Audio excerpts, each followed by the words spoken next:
So today, Steve Gumaer will be sharing the message from the book of 1 John, chapters 3, verses 16 through 18.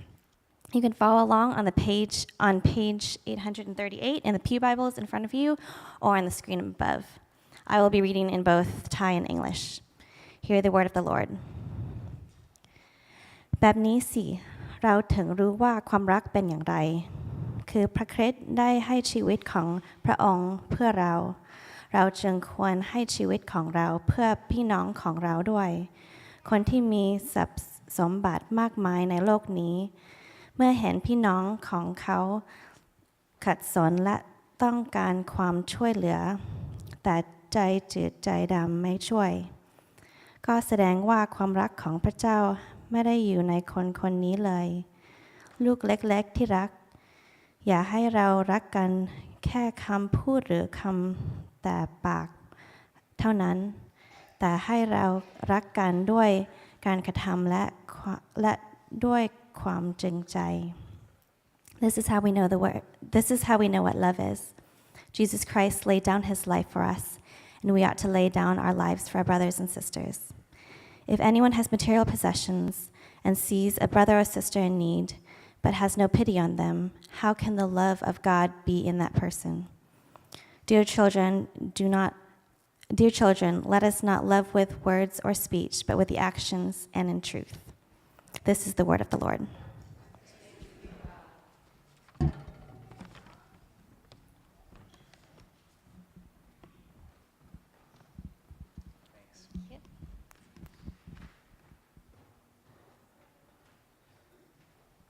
Good morning. 1994, my wife and I hiked into a refugee camp. The name of that camp was Shoklo Refugee Camp.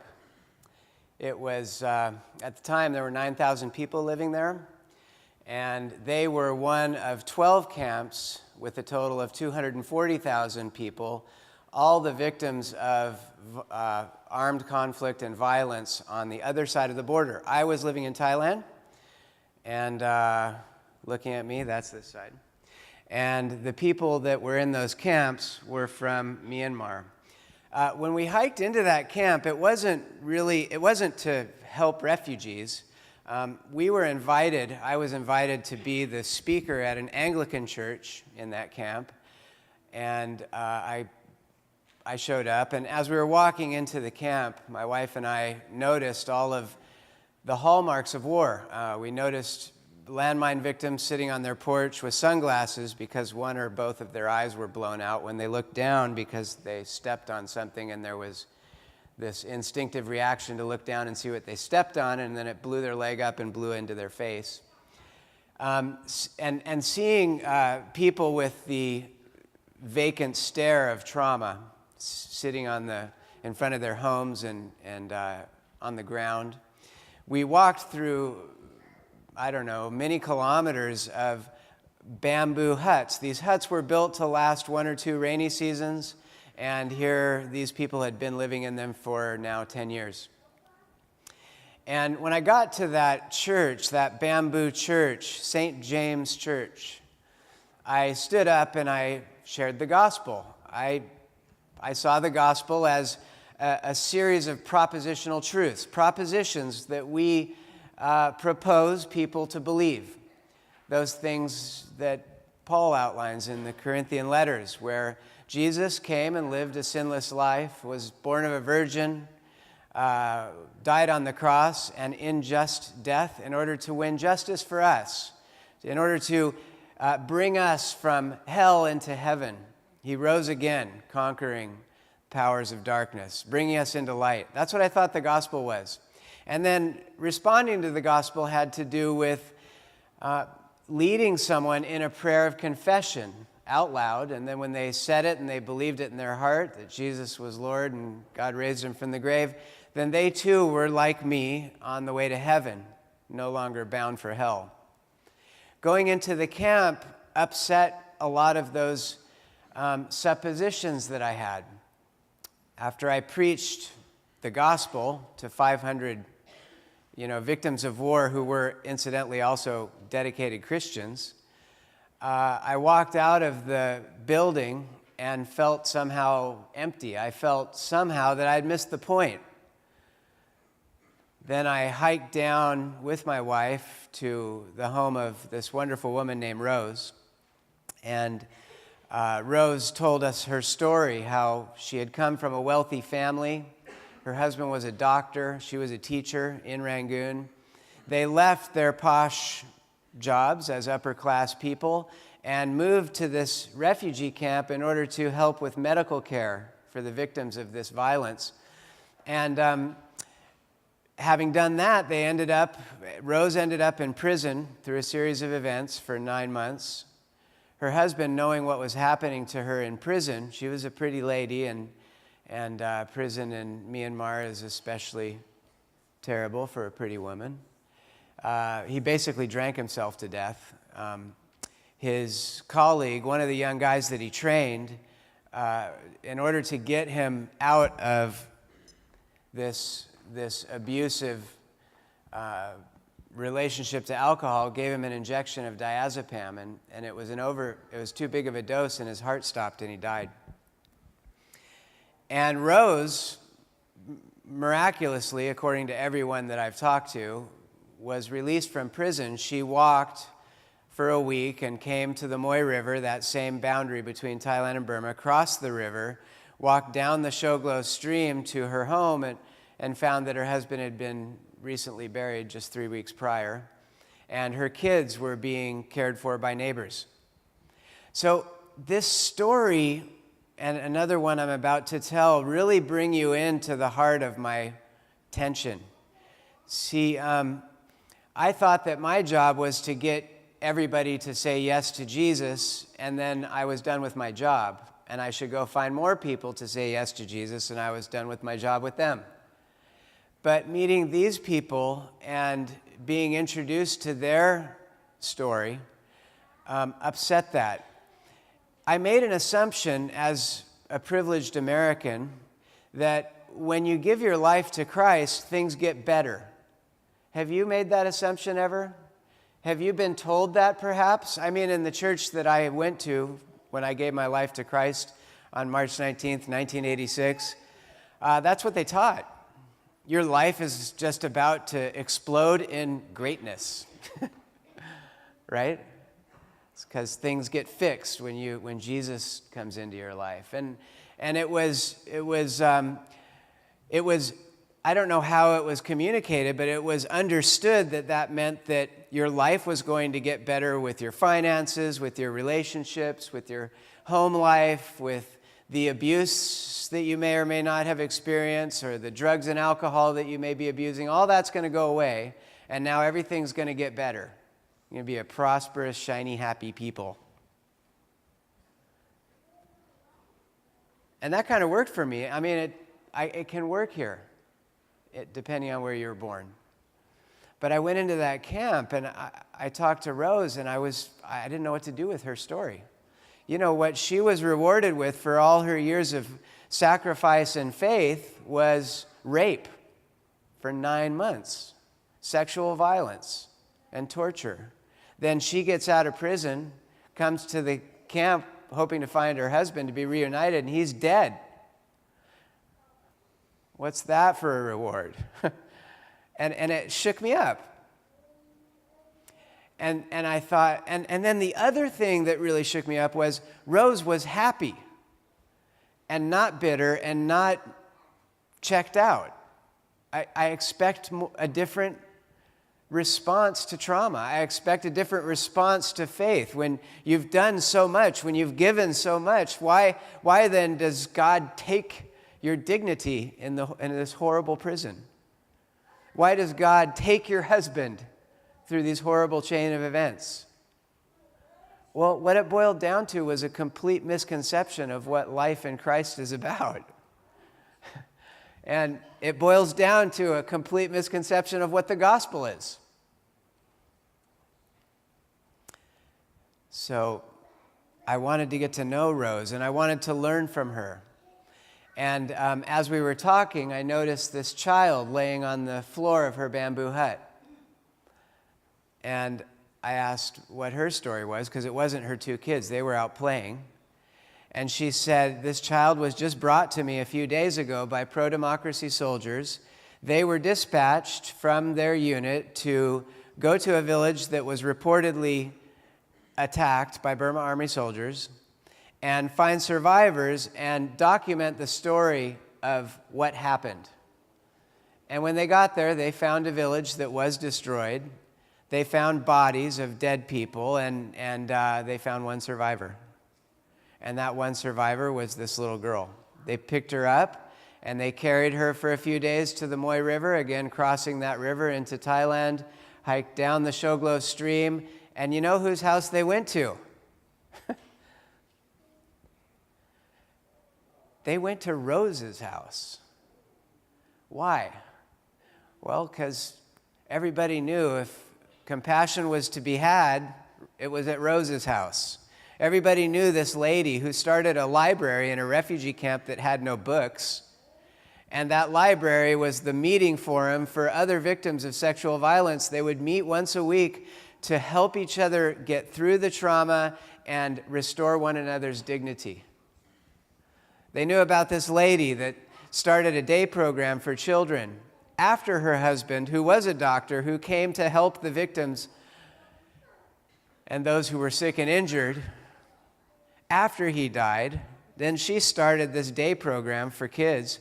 And these are the children of mothers and fathers who have checked out. They've had nervous breakdowns. They've gone into psychosis. The violence completely unended them. And so these kids end up at Rose's. Or they're kids that are just, for one reason or another, falling through the cracks in the system. She would take them into her home every day for a day program. And they knew that Rose and her family stood for compassion. What they really knew was Jesus lived in Shoglo refugee camp, and if anyone would take this little kid, it was Jesus. And when Rose told us this story, she also said that it's very likely that her family, this little child's family, was running for their lives with the child.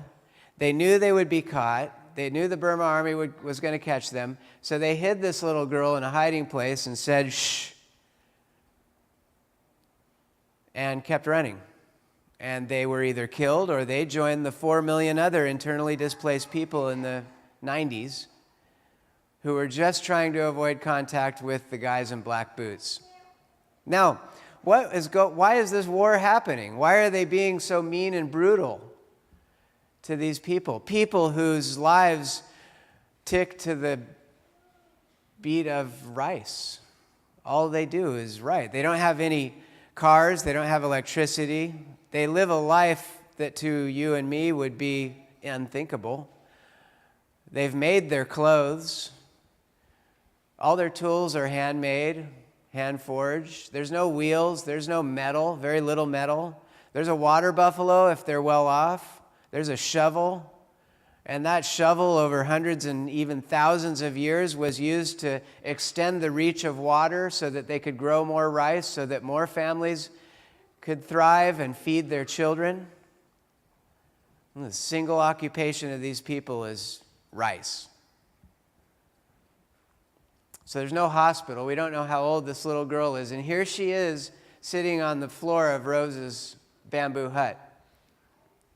And Rose looked up into my wife's and my eyes and said, would you help us develop some kind of safety net for kids like this? This is happening all the time. And we were working with a large mission agency at the time called Youth Without Any Money. Have you heard of them?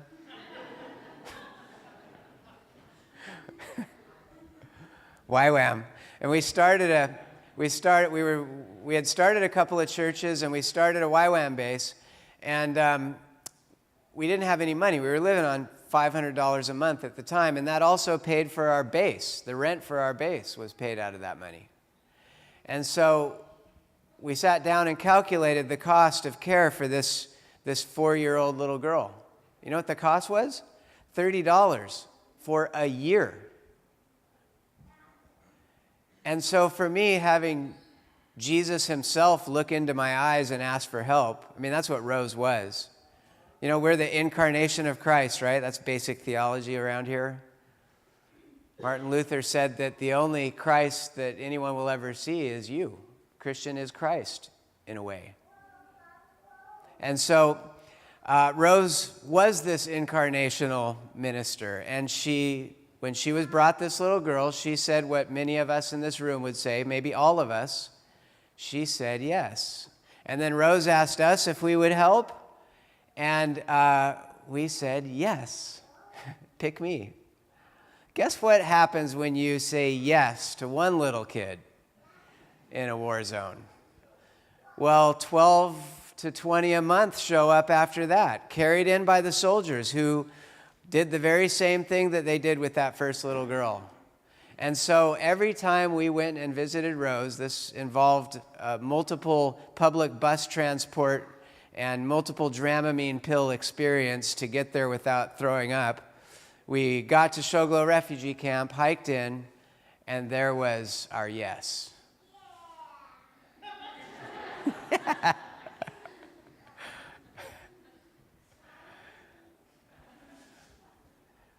37 kids in a year, and within 4 years we had well over 1,000 children in all of the refugee camps, all of those populations. And that's how it started. And we came up with this vision.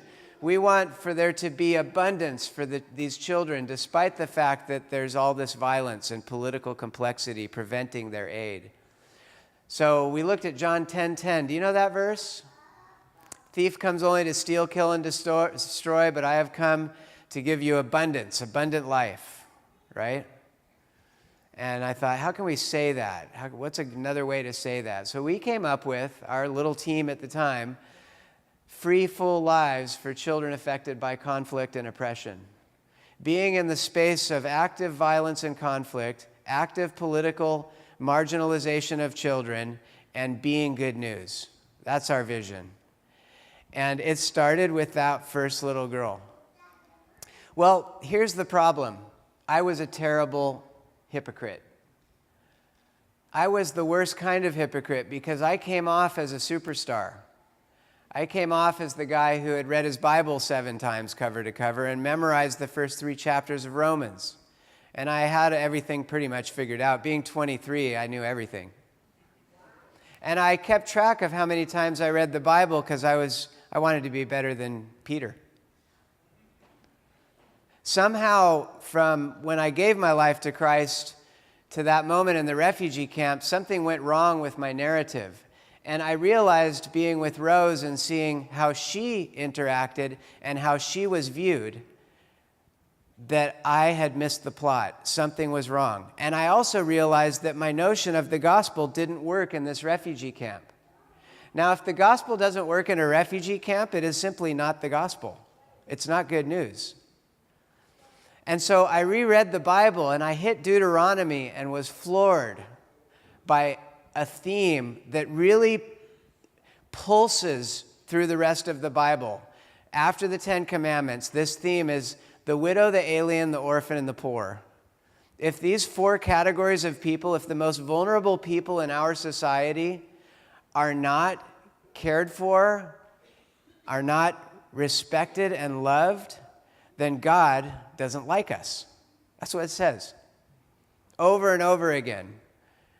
You deny justice to the widow, the alien, the orphan, and the poor, and I don't like you. We'll swallow you up in flames and you die. You can't even understand Deuteronomy unless you understand that. Over and over again it said, repeatedly, after Deuteronomy chapter 5, it says, I brought you out of Egypt. Remember who you are and where you came from. Your unique distinctive is measured in this.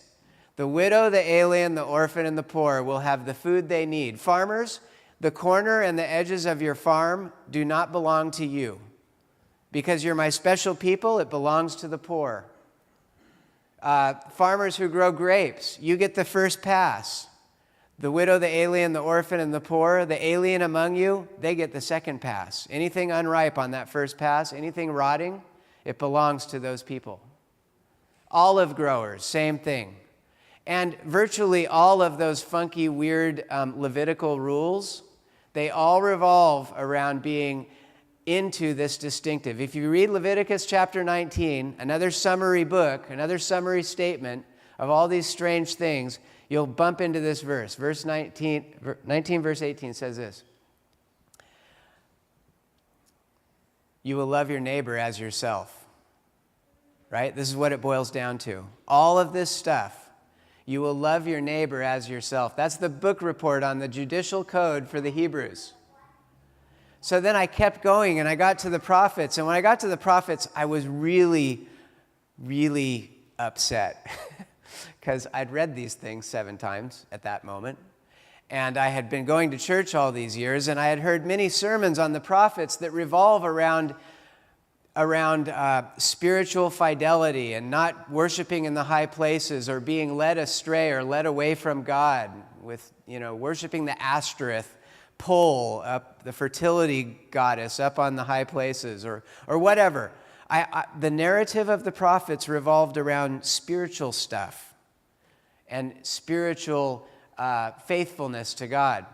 When I read them this time with an eye for how does this speak to Rose and that little girl and the hundreds of other little kids that we were caring for at the time? I dare you to read Zephaniah and Jeremiah and ask who he's talking about in these books. And then when you come to Isaiah, if you don't see from chapter 1 to the very end, the widow, the alien, and the orphan, and the poor, if you don't see that that is the acid test of faithfulness, you're missing the point like I did for years as a missionary. Isaiah 58 is just killer. I thought that it was about fasting, that if I fast, the bonds of spiritual oppression will be broken. If I fast, those who are lost will be found, the lame will walk, and the blind will see. I had this weird, I don't know what kind of interpretation it was, because when I read it asking where the poor fit in, I got a completely different read. Isaiah 58 is the prophet Isaiah saying to the aristocrats of the Hebrews, the leaders of their religion, that you building a temple to the God who set you free from slavery with slaves is wrong. And you exercising your superior spirituality by taking food and offerings from the poor so that you can drink more and eat more is abominable. That you celebrating the feasts and doing your fasting while you make the poor pull a double shift is not anything close to what my love looks like. You want to show me that you love me? I'll tell you what, dump all that stuff and don't make the poor pull a double shift. Set the captives free. When that lady doesn't show up for work because her son has tuberculosis, you don't fire the lady. Man, you read Isaiah 58, understanding just a few contextual guideposts and asking, what is it that the prophet is talking about? You can't see it as a way for spiritual oppression to be dissolved. It is a handbook for what justice looks like in institutional life. It's describing Rose. Then I came to the New Testament, and I bumped into chapter 4 of Luke. How does Jesus announce his mission to the world? How does Jesus describe what he came to do? In his first public appearance, he stands up and he pulls the scrolls of Isaiah 58 and Isaiah 61. And of course, Isaiah 61 is the announcement of the Messiah. He's here. The fulfillment of everything we're looking for is in me. Right? That's from Isaiah. But he spends most of his time saying, here's what I came to do. I didn't come to make things better for you because it's not about you. Ironically, I won't diverge there.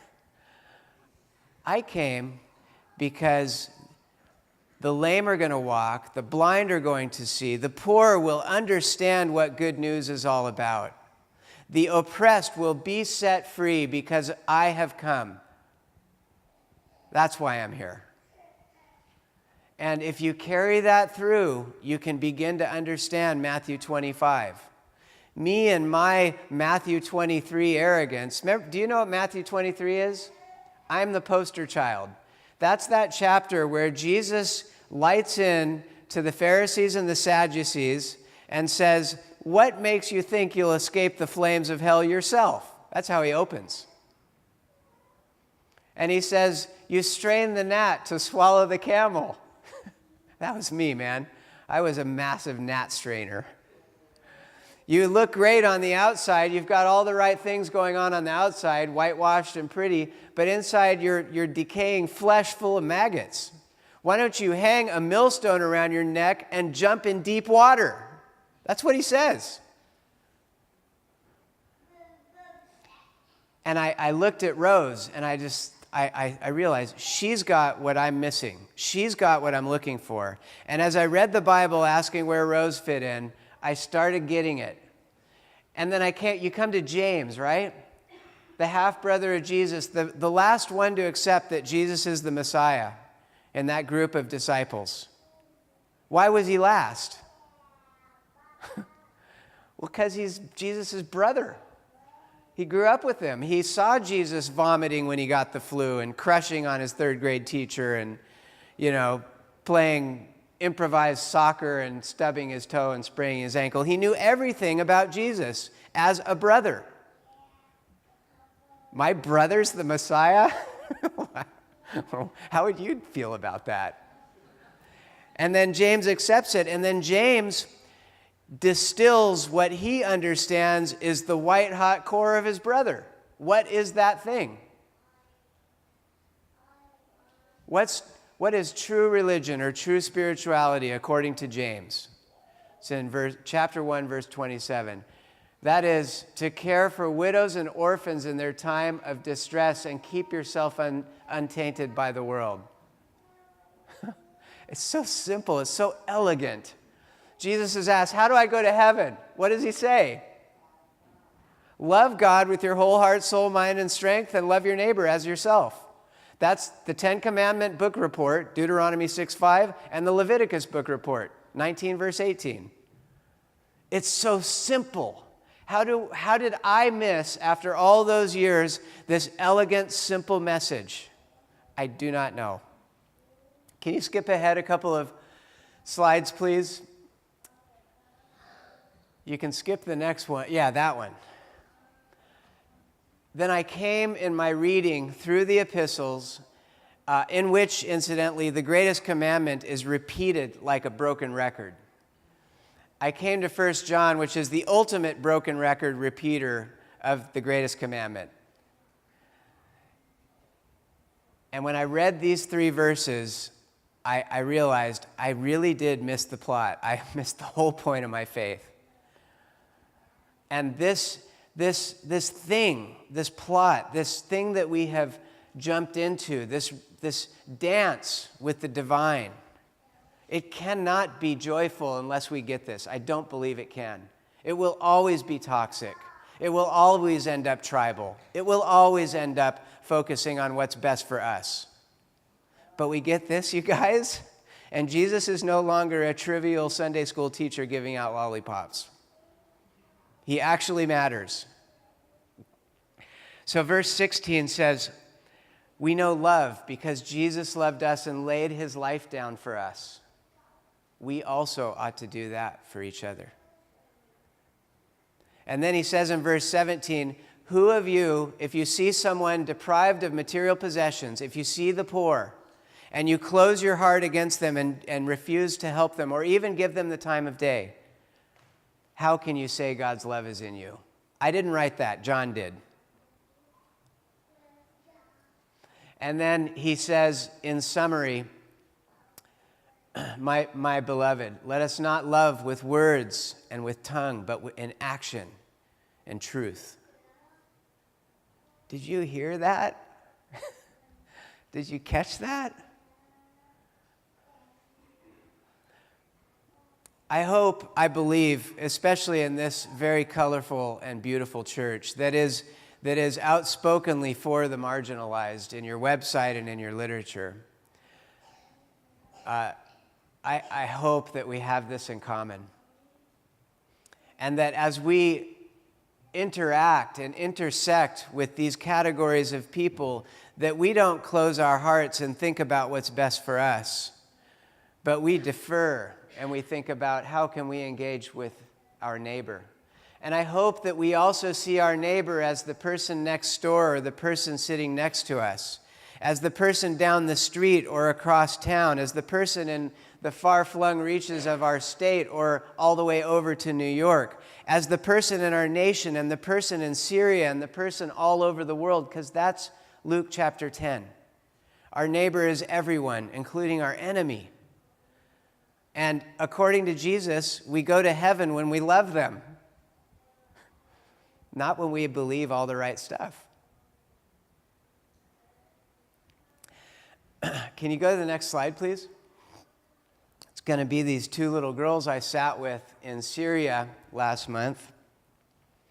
And their grandmother was sitting next to them, and she told me that ISIS came into their home, city of Kobani in Kurdish Syria.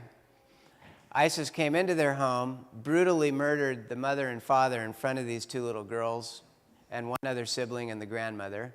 After they killed mom and dad, they shot the grandmother in the nose, half her nose is missing, and then shot her in the hip. She pulled her skirt up and showed me the bullet wound.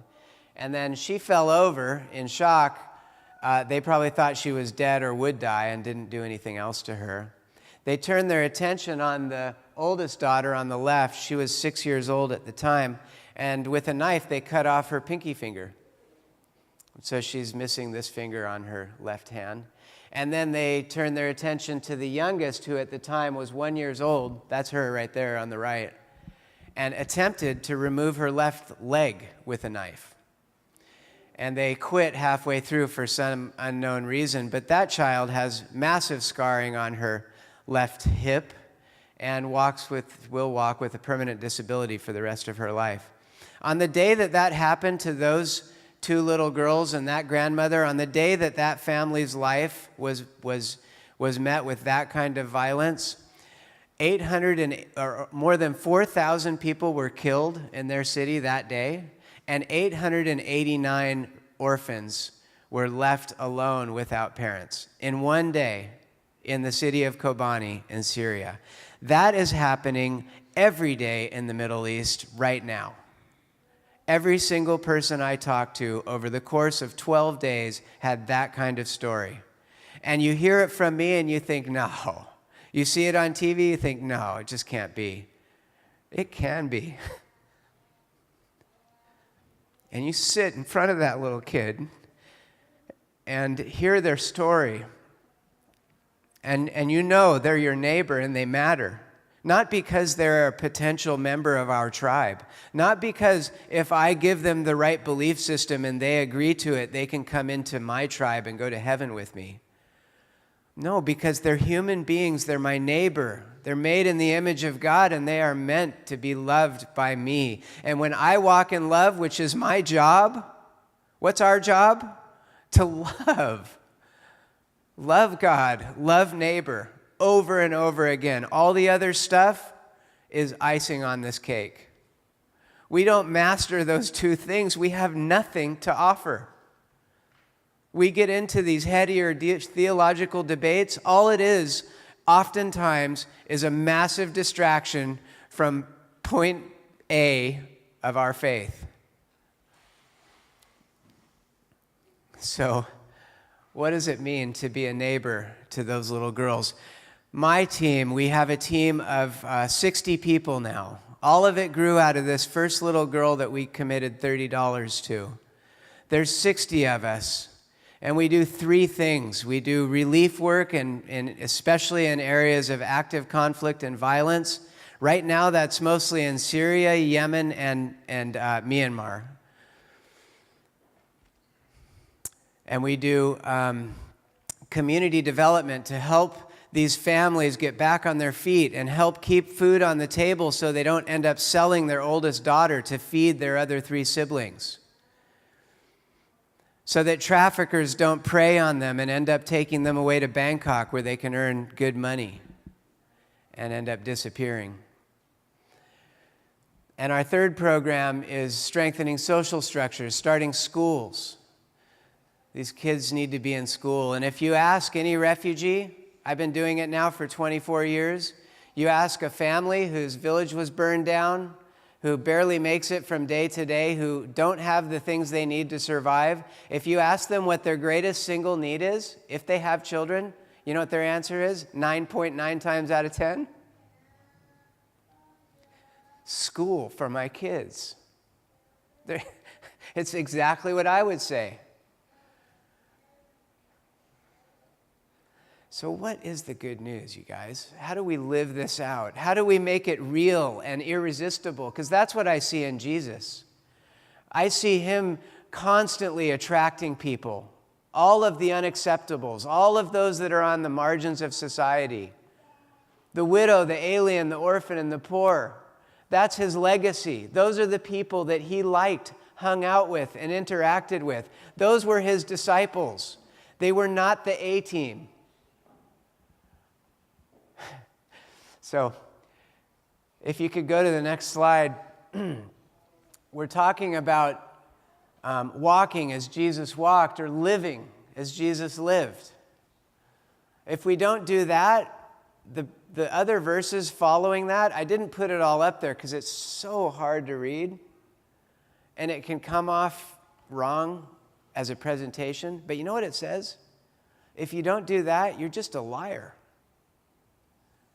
We are just liars, turning Jesus into some mamby-pamby, flimsy-whimsy prosperity machine that's here to fix me. We are fixed while we engage. Our healing comes from community. Our healing comes from giving away what we have. You have some degree of, some iota of God's love. I got saved on March 19th, 1986. On March 20th, I had a lot to give. And you do too. It doesn't matter how far along you think you are. When we give away ourselves, when we give away the privilege of our wealth, our birthplace, our own freedom, when we sacrifice our freedom so that others can experience a modicum of what that feels like, guess what happens? You just get filled. Yeah, you get broken because the world hurts and it doesn't play by the rules. You get hurt because stuff happens and it's actually a promise that we'll suffer. But we will experience the empowering strength of the Holy Spirit that we celebrate on this day in the institutional church, Pentecost. Who is that celebrating? The Holy Spirit. If you could go to the last slide, please. I feel deeply grateful that I got to be here today. I'd like to stay in touch. And I have been in touch with your community for a few years now through Melanie and Marissa and their wonderful husbands. And I come through Washington once a year, and I'll call in for coffee next time I come through. I'm grateful that we could have a family talk like this together and that you've honored me by putting me on stage. There's no superstars in this kingdom. There's no little people in this kingdom. Do you hear that? You know, we're here to celebrate something that we've found in Jesus. And now it's on us, not on Peter, not on me, no superstars. It's on us to understand the call of God in our lives, to use what reserved strength we have, to use what we have so that the world can see Jesus like the world saw it and rose. We are the Jesus that they get to see. So I'm deeply grateful for this talk. I will be out the door and to the right with magazines that I hope you'll take because I don't want to take them home with me. And I would love to have your address. If you get on our email and physical mailing list, I promise you won't get used car salesman techniques for you to give us money all the time. I feel incredibly empty with that kind of thing. Our communications are what you've heard today in order to empower you to participate in our mission and pray, and in order for us to be a part of the same team. So Peter, thanks for this chance, and God bless you.